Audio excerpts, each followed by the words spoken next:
This weekend, President Trump sharply criticized Russian President Vladimir Putin, calling him, quote, absolutely crazy, following Russia's most intense aerial assault on Ukraine to date.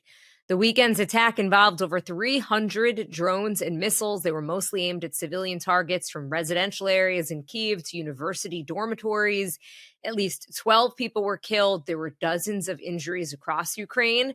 In a post on Truth Social, Trump said that he has, quote, always had a very good relationship with Putin, but condemned him for needlessly killing a lot of people. And then he made these remarks about the situation to reporters Sunday before boarding Air Force One. I'll give you an update. I'm not happy with what Putin's doing. He's killing a lot of people, and I don't know what the hell happened to Putin. I've known him a long time, always gotten along with him.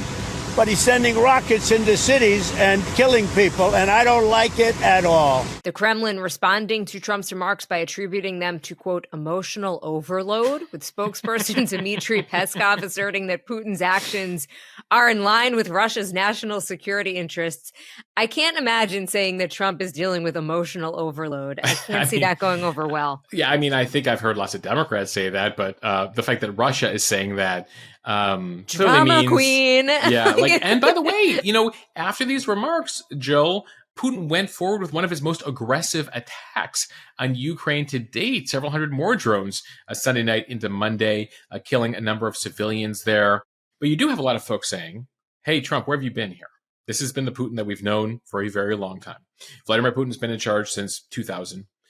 He really started to get aggressive around 07, 08 with his invasions. And, Trump is saying here, well, this is not the Putin that I know. This guy's gone crazy. With others saying, no, this has always been Putin. Putin's always been this way.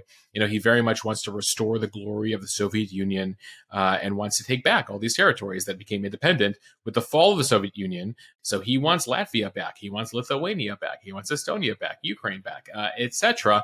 And he wants influence over Europe. He wants the Russians to be seen as a global power. There has been this dance where, Trump has tried to give Putin everything that he wants. That hasn't been enough for Putin. Trump has said, the only person who can get this done is me, myself, and I. But then you heard him over the weekend. You heard some of that just now that Jill played. Clearly Trump is like, who is this guy? Like, what happened to this guy? And I guess he has these sort of like rose-colored glasses for Vladimir Putin, even though if you ask George W. Bush, Barack Obama, Joe Biden, Condoleezza Rice, anyone who has dealt with Vladimir Putin over the course of the last 25 years, they all tell you the same thing. You can't trust him. You can't trust him. He has his eyes set on this new Russian empire.